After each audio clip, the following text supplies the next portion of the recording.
This is more what I would do on a weekly basis. And you could even do this monthly for your team, but I was so hands-on in marketing that I did it weekly. And I called this my ad scope. And so every week I would pull for them, and I'm going to go through the process and tell you exactly where to find these and how to do it and how I made the document. But I would go through and pull all the best ads that I saw on Facebook, on all the spyware that I use for other ads. And I would go through and ask myself, like, what stops me? What catches my eye? What video stops me? What graphic stops me? What copy stops me? What headline or what button copy makes you be like, that's good copy? And so I would go through this process of basically going and looking at other people's top performing ads and ads that stopped me in my own feed, and I would collect them. I was a collector of ads. Welcome to Big Business Mistakes, hosted by Brandon and Kaelin Poulin. Here, the most successful entrepreneurs tell jaw-dropping stories and lessons behind their biggest business mistakes so that you don't make them. Ditch the fake highlight reel and get the raw truths and golden lessons of what it actually takes to scale your business from those who have done it. This is Big Business Mistakes.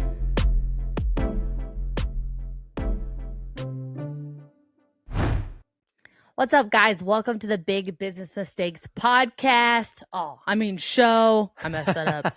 Take that out. Just kidding. Today, we're going to talk about the one thing, like the reason why most people's ads aren't working. Oh, what you think? I think everybody, if there's something I hear, it's my ads aren't working. Yeah. I hear that a lot. Yeah. So there's this lot. One really big thing that I see, and it's not even like a tactic of like, this is what you're doing wrong specifically in this ad, but more of like a mentality around ads that I see people do wrong. So I want to dive into that today because, man, over the last, 10 years, 9 years, I've created or facilitated the creation of thousands and thousands of ads. And so this big mistake that I see a lot of people make is they think that there's going to be like one ad that hits. They're like, this is the one ad. It's really like there's not one ad that's going to put you on the map, right? There's not one ad that's like, this is going to be our ad that takes off and boom, this ad's going to work. They put too many eggs in one basket of one ad. Does that make sense? Yeah.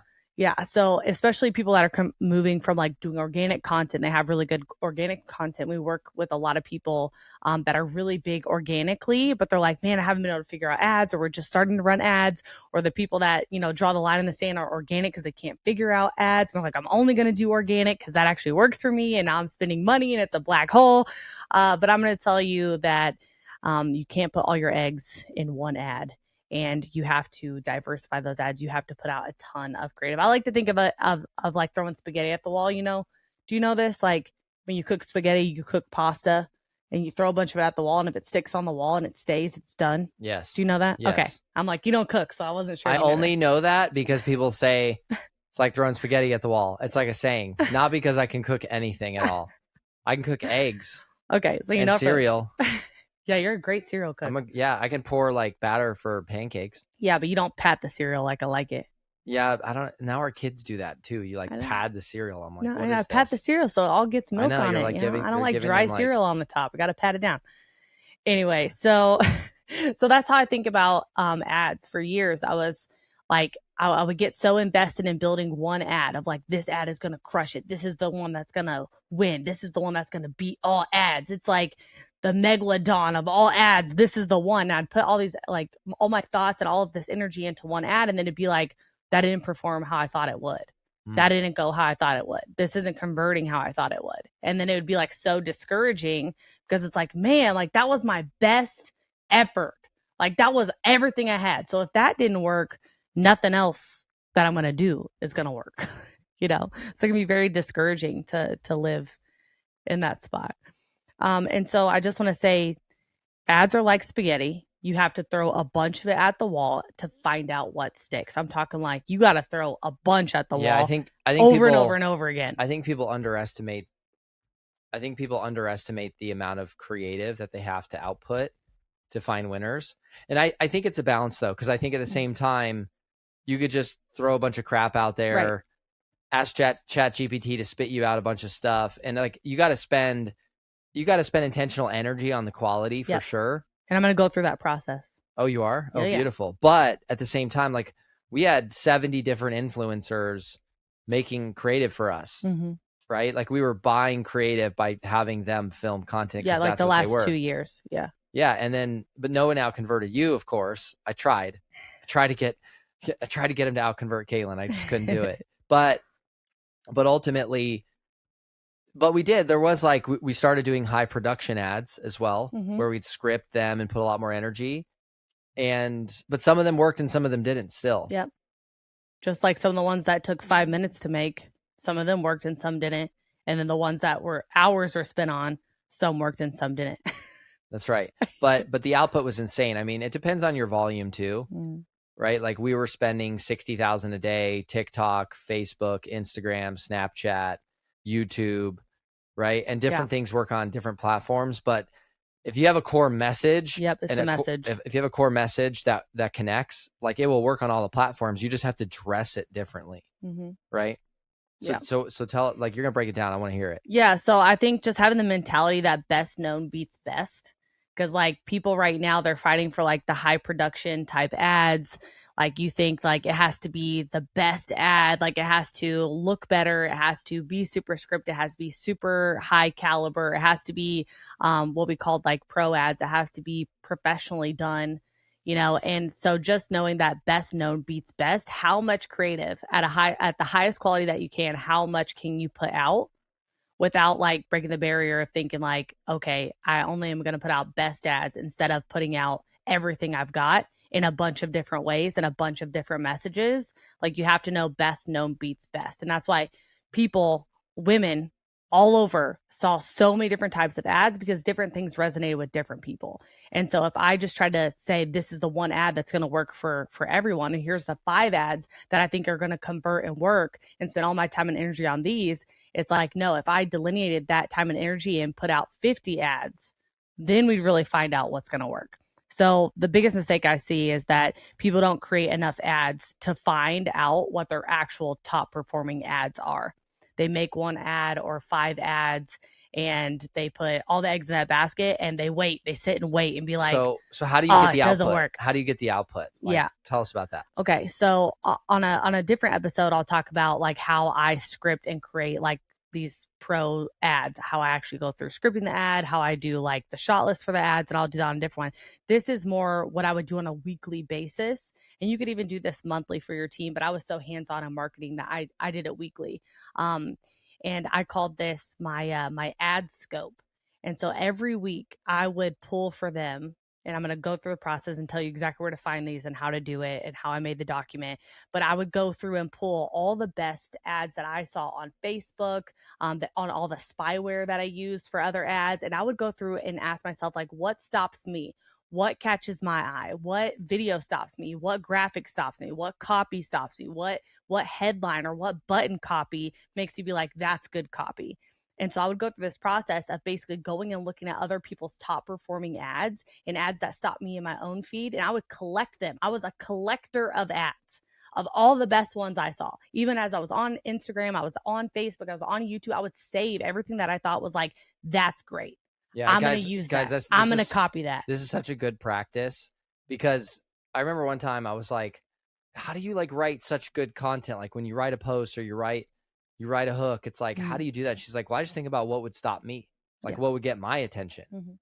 Right. And so now I do the same thing. Is like, as I'm scrolling through, I see something that resonates. I'm like, oh, that got my attention. I'll stop and I'll save it. Same thing with emails. Like, I get battered with emails. Like, after our last business got on the Inc. list, the top 5, it was like, I got like 20 emails a day. Well, my email was also really easy to guess, so that probably didn't help. It was like just like my first name, but so I don't do that anymore. But I was getting blasted. But I was like, oh, okay, so I get to see everybody's like B2B cold market, email pitch. Yeah. And a million different subject lines. And so I just like pull and save all of those emails that caught my attention. All the swipes. And then whenever the team needs something, I'm just like, hey, like, here's a whole here's a whole list. And so I train my creative director to do the same thing. Yep. So I had them saved in a bunch of different places. I would save them on Facebook just as saved. I would save them on Instagram as saved. I would screenshot them. I would save the links to them. And if it was like graphics, I had like a folder in my iPhone that if I screenshotted something, I have a specific folder called ads on my phone where I just immediately added it to that album. If I was like screenshotting something that I'm seeing on the internet somewhere or somewhere that's not like I can't just save it to Facebook or save it to Instagram. And so I kept all these things in these folders. And every Monday I would open these folders and I would say, okay, what are we trying to move right now? What product are we trying to move? What are we doing a promotion for? What ads, like what type of creative are we needing for a specific product? So say right now we were like, okay, we're going to do something for strategy days and we're going to run an ad for strategy days that we do and meet with 7-8 figure entrepreneurs and, help them accelerate their growth and go through their business and stuff. And I'm like, okay, if that's the thing that we want to push towards, or it's the mastermind that we're doing, what are these ads that I have saved has something in it or has specific copy or has a good idea that I could work off of to build a new one. So I'm not starting from scratch, sitting in front of a blank doc saying, okay, what copy am I going to write to get people to do a strategy day, right? I'm going and looking and learning at the things that stopped me and saying, okay, that's great. I see how I can tweak this and I can change this to make it for our strategy day that we want to run an It's ad like for. ad hacking. Yes, it's basically, It's this ad is hacking. ad hacking. Yeah, And because like, and guys, even like with AI tools now, Mhm. you can go to ChatGPT and tell it to write you an ad. Yeah. But it doesn't mean it's going to be good. Yeah. And so if you go look at the marketplace, Mhm. and are you going to talk about the Yep. tools? Mhm. So she's going to talk about the tools, but if you go to the marketplace and see what's working now, and then you just model it, Yep. right? Like, oh, this headline's so good, or the way they introduced it, or the way that they use, like, I mean, we see all of it on our own feeds. We just don't realize we're seeing it. Like I remember at one point it was like, it would be someone like stirring a bowl of like egg yolks would be like the intro, and it would just like get your attention. Yeah, it had nothing to do with it. Yeah, had nothing to do with it. And then it would get your attention, then you'd watch the ad kind of thing. So stuff like that, where you take the concept and then you would figure out how to apply it to our brand. Yeah. And so when I'm talking about like this ad hacking process, I like that you named it that. Yeah, it's totally what it is. My ad hacking process. I always would try to stay out of my industry. So I would just want to highlight this before I tell you guys the tools. Instead of looking at other weight loss ads or instead of looking at other consulting ads, because guess what? The people you're trying to feed these ads up to, they're seeing all these people's ads as well. Like they've shown interest in these things. So they're seeing everyone else that's your competitors, they're seeing their ads too. So it's like, I don't want my ads to sound like my competitors' ads. So I'm not going to hack their ads.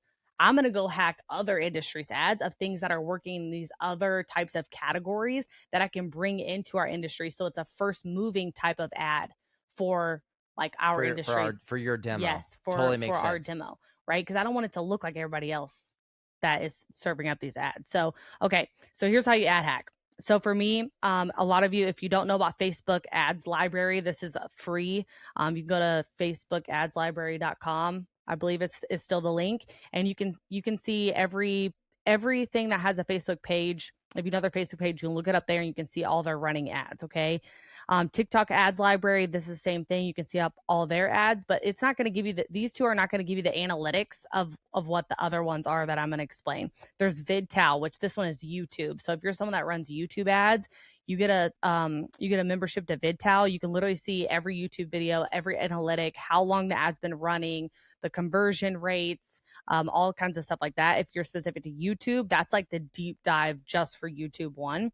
And then there's ones like Content Studio that'll show you all kinds of organic content and ads that are being ran on like Facebook and Instagram. My absolute favorite is Big Spy. So Big Spy, it has all the platforms worked into it. It's got Snapchat, it's got TikTok, it's got YouTube, it's got Instagram, it's got Facebook, it's got all of it. And so what I would do, this just died. Plug that in because I'm gonna need that. So what I would do with Big Spy is I would go on there and you can go search by a topic. You can search by an industry. You can search by a person or a page. And it'll show you all of their ad sets. Okay. And then you can sort by popularity. So the thing I like about Big Spy is it shows you a total popularity score, meaning how much reach this ad got, how much conversion this ad is getting, how many people have commented on it, how many people have liked it. So you can literally sort by popularity score of people's highest converting ads. And the thing that I also love about Big Spy is that I can see how long this ad has been running. So all the other ones, like it'll show you, okay, this is what it's converting at right now. Big Spy will show you, okay, this ad has been running for 190 days. Dude, if someone's got an ad running and converting at this rate for 190 days, like, come on, you guys know how ads work. Like, you turn them on one day and like 3 days later, you turn it off. If there's one running for 190 days, like, that is a great ad to be hacking. Like, what is it that they did? And I go and I start collecting top performing ads on Big Spy. You can save them. You can make categories. So I categorize by product. So if I see an ad, I'm like, okay, this would be a great thing to hack for a protein shake. I would put in that category. This is a great thing to hack for a strategy day. I put in that category. This is a great thing to hack for a lead magnet. This is a great thing to hack for a webinar. And so I had buckets of what type of product that I was going to use this ad for to hack for that product, right? To sell that product or move you in that position. And so I'd sort it that way. Leverage everybody else's marketing team and copy and testing and their budgets. Yeah. Before your own. Absolutely. So I did this. So good. That's basically what you're doing. A great example of this would be, you guys remember the poopery ad, the one with the lady sitting on the toilet in the bathroom. She's in that fancy dress. Oh yeah. And it's like the poop spray ad. Oh yeah. So this is like one of the top ads. And I remember seeing it on YouTube. Okay. I saw it as a YouTube ad the first time I saw it. And so, you go look it up on Big Spy. It's running, it's converting, it's amazing. Like, it's crushing it. And that's what we modeled my snarky mom ad after, was that poopery ad. And so the fact that I went and hacked, not even close to an industry of mine, right? It's a poop spray. All right. We sell weight loss. And so I went and looked at that ad, and I looked at the caption, and I looked at the copy, I looked at the script, and I go through this process of trying to discern what about this ad is making it work. What are the buckets that are making it work? Is it the copy? Is it the hook? Is it the script? Is it the relatability? Is it the location? Is it the action, the visuals on screen? What is making this ad convert as high as it is? And so I'll check those things off in my mind when I'm looking at it and say, okay, this ad's working because it has great copy. It's super relatable and it's snarky. Like, you don't normally hear things like this. It's a very unique ad, right? And so I'll save all those and put them in there. And you sort by the popularity score. You look and make sure it's a converting ad. You save them. And then on that Monday, I come to my buckets. I come to my buckets in Big Spy and on my Facebook. And even when I see things on Facebook and save as ads, I'll go and type them into Big Spy and see how it's actually doing. Like, is there just money running behind this, or is it actually converting? Like, you always want to double check the things that you're saving, because you don't want to go spend your own money and your time and your focus replicating or hacking an ad that's not actually converting. Right. Yeah. Not to say that you can't put your own spin to make it work. You absolutely can, but it's good to double check it. Right.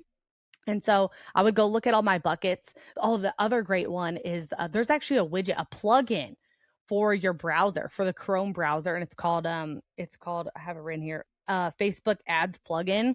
If you type that into your Chrome widgets, you can literally plug in to where when you open up your Facebook feed on your desktop, you can click this button and it'll only show you ads in your Facebook feed. So this is like the only way I've scrolled Facebook for like years. Is this why your online shopping gets so lit? Yes, it is. I remember you telling me this. You're like, I wish I could just see ads only. And I was like, I bet I can. And so I can. So if I go on desktop and I flip this switch, it literally will only show me ads. So then I can literally scroll through, because I'm the demo of my customer, right? I'm also in the same demo. So I can scroll the ads of what's being served up to me and find like what stops me.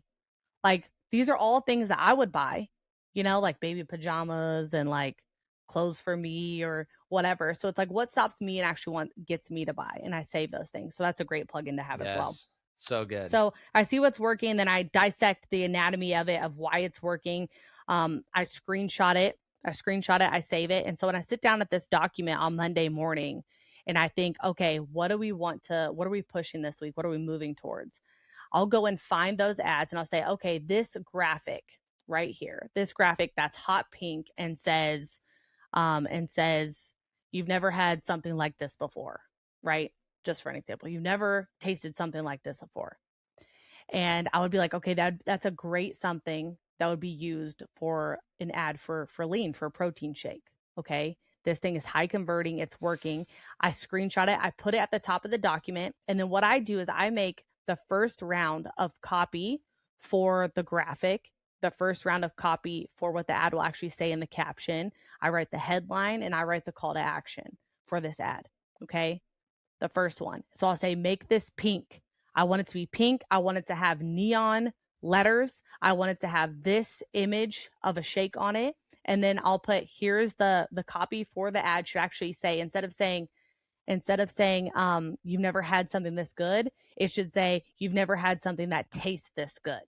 Because now I'm going to push it towards lean. Right. You're right? just taking it, modeling it, and adjusting it for your own. Right. And by the way, guys, like if you're not that type of person who's going to do the scope like she is, like you could just find the ads and like drop the screenshot and record a loom and just talk about like how it could be adjusted and send it to your agency. Yeah. Right. If you have an agency, Mm-hmm. right? Like I think going the next layer of like the headline and the call to action is awesome. But like, if you're not that person, like who on your team could do that? Yeah. Right. Or you could give them the process that she's talking about and give that to your director of marketing, right? Or to your agency. And so I think that the key thing here is you're leveraging the creative power and the current marketplace results of all kinds of other companies and other teams, so that you're just not starting from scratch. Yeah. Right. You're modeling, you're ad hacking. So good. Yeah. And so I just because I'm over here thinking like, how can they implement it? How can you guys implement this? Yeah. I would definitely say go with someone on your team first that helps write for you, because you guys will always know the messaging of your customer better than the agency, or simply tell them what you want the ad to say, because you know the messaging better. So even if you don't want to go as full as like doing the headline and the call to action, give them the premise of what the messaging should say on the ad. Because like you can't just hand that off to your agency and think they know how to speak to your customer like you do. Like do film a loom video and talk about it. And I filmed the loom, and I'm gonna get there in just a second. But I would do 3 iterations of this ad. So I would say make it pink with yellow letters, make it lime green with hot pink letters, make it white with pink letters really small to where they have to like click on it to read it, right? And so I'd give like different ideas for iterations of this ad. And then I'd move on to the next one. That's an example of a graphic, like what I call static ad. And then I would also do this for like videos. And so with a video or like a GIF, I remember this great one that ended up crushing it for us. And it was a freaking dental office, you guys. It was a traveling. No way. It was a dental app where you could it was this app you download and you could schedule like your it was a doctor appointment to your house. And doctors would come. And so you sign up for this app. It's like DoorDash for doctors to come to your house, basically. And the way they had done this ad is they had like a rolling video up top of like showing a doctor arriving to the door, the family greeting them at the door, like all the process of the doctor coming to the house. The checkup is happening on video on the top half of like, think like a reel ratio, like the ratio of like a reel video, or like TikTok video. Yep. And then the bottom half was customer testimonies rolling through. At the same time that you're watching the process of what's happening, you're seeing what people are saying about it. And I was like, oh, this is so good. This is so good. Like, this is great. And it was a freaking doctor app. And so what I did is I took the link to that video that I had saved in my folder. I put it in the document and I told my team, I want a unboxing video, because we had unboxing videos of like Lean getting to the house, the pink Lady Boss box, me bringing it in, open it up, getting the Lean out, making a shake. I was like, I want that walkthrough, like unboxing video at the top of this, all the way through making a shake. And at the bottom, I want our best customer reviews. And I even went so far to go pick the ones specifically, the testimonies that I wanted to use, because I had a whole folder of testimonies. And so I went and picked the testimonies I wanted to use. And I said, like, these 5 ladies are the testimony. And here it is, right? Here's the link to the thing. And then I said, okay, so I want it to look like this, version 1. And then version 2, I wanted to just have one testimony. And then version 3, I wanted to say free samples, like get your free samples here instead of having the testimony. And then on version 4, I want this. And so basically And I would usually give like the first 3 and I'd let them iterate however they wanted to for the second 2. So if you think about this, I did this for about 5 to 10 ads a week. So if I did this 5 ads a week, I'm giving them 5 new pieces of creative that all are getting 5 iterations done of the ad. Like number 1, it's a new ad, and then it each has 5 versions of itself. Yeah, it's 25 That's campaigns. 25 campaigns. When I'm doing 10, it's 50 campaigns. So then the next week, we're launching 50 new ads, right? 50 new ads to try. And that's how we'd find top performers. And so then in the next week, I would look and say, okay, what's performing? And so over the last month, I would look at all these scopes that I've done, all of these ad hacks that I've done that have now launched, and I would dissect, okay, which ones are working and which ones aren't, right? And the ones that are working, let's do more of this. And so I would take those top 5 and say, okay, here's the top 5 that are really converting and working well. How do we now iterate these a whole other level to where now we insert different footage and we insert different testimonies, or we use different colors? Like, how do we iterate this more? And then how do I create more like this for a different product or a different service or in a totally different way that's still this format that's converting for us? And so on top of that, I would also do the 5 new ads for that week. And so that's how we created like top performers every single week. And we out convert ourselves like every single time, week over week over week, and never ran out of creative. And you'll get to the point too where I was just giving version 1. I would say, here's version 1. My team had been through the process so many times. Your agency been through the process of doing this so many times that then I'm like, here's version 1. And then they go make version 2 through 5 happen without help. If you're an agency right now and you're listening, you could literally use this as your agency, as your creative process. Right? Like, I don't want to like underestimate or like understate the value of this right now, because you don't need to create it from scratch. Mm-hmm. You don't like, if you just understand your customers' pains and dreams and your unique value proposition, there's 3 things: your customer's pain, your customer's dreams, and the unique value proposition of what you have. And you integrate that into basically those words into these ads that you're modeling. Like, you have endless creative, right? You don't need to reinvent anything. You don't have to sit at a blank canvas, Mm-hmm. right? Yeah. It's like you have the model, and as the entrepreneur, you could sit and just brain dump on Loom with these ads in front of you. And if you have a team or an agency to hand it off to, like, there you go. Yeah. Right? Like, that's the sauce. Yeah. And so good. And so when I'd finish the document, what I would do is I would film a Loom. So I didn't have a meeting for this. Like, you know, you had a meeting for me for this, and I canceled that meeting and was like, I'm just going to send a Loom because I hate meetings. If you don't know me, I hate meetings. She's like, I just canceled it. I canceled it. And so what I would do is I would turn on Loom and I would walk through the document and I would show them, okay, here's this graphic. This is exactly what I want. Here's what I'm picturing. Here's my idea for this ad. And this would be a 2-minute Loom. This isn't like a long explainer. Everything is written out for them. I'm just giving them the overall theme of what I'm looking for each one. So it's clearly communicated. And I would talk to my graphic designer. I would talk to my videographer different, right? Like my video editor, because it's 2 different sets of ads. The ones that were like real style or GIFs, like that's my video guy. The ones that are static graphic ads, that's my graphic designer. And so I would say, hey, you know, so-and-so, hey, Ben, for the graphics, this is what I'm looking for and this is what I want. And then I'd say, hey, Joe, for the video editing, this is what I want for the videos. And I want it to be 30 seconds. And I want it to be fast paced. And I want it to be like all the things that the graphic guy isn't needing to deal with. And I would speak to them separately, and I would have them sorted separately on the document, the videos from the graphics. So my guys could just go to exactly where their job is of the things that they need to get done. And then they'd send me back the versions and I'd say, yep, that's it. And then the new campaigns would launch. I remember when we started doing this, like the impact on the ROAS. Yeah. And the ad spend. Yeah, because you're like, Kaelin, you need to get back on the ads. And I was like, okay, how do I get back on the ads? I'm like, well, what if I just did what I always did when I was just doing it? And then I just like did all of that and then sent it to the team to actually create it instead of me. Yeah. And it's like, and no matter where you are listening to this, whether you're going to do it yourself because you're new and you're going to use ChatGPT to help you, or you have the editor and the video, you have the video editor and you have the graphic designer that you can hand it off to, and you give them the copy, or you're at the point where you have someone who can write copy and you just give them the scope and the idea and you send it over to them. Like, or you hand this entire process off to a higher level marketing creative mind, right? Like, you could do any of those options to implement this like right now. So good. So good. So if you want the secret hack to ads, that's exactly how you do it. So stop trying to put it all in one ad and go make a bunch of ads and different versions of ads and hack what's actually already working and people already have ad spend behind. Go hack those things. Ad hacking. Yeah. Ladies and gentlemen, we've got our ad hacking show here today. I love it. I love it. So, go ahead. You gonna go? Go ahead. I'll go.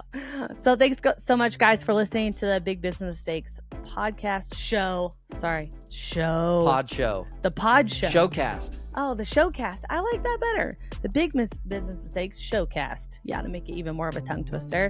Hope this was helpful for you guys. The reviews, please leave us a 5-star review. Tell me what your biggest nugget was from today. Like, what was your big takeaway? What was your aha moment? We love reading them. We read every single one. We only read the 5-star review, though, so make sure to leave a 5-star review because those are the only ones we read. And and I hope this was helpful. Go implement this and watch how your ad spend and all of your conversion takes off and goes through the roof. So if you want a growth hack, that's it right there. So I appreciate you being here with us, and we'll see you next time. Love it. See you guys.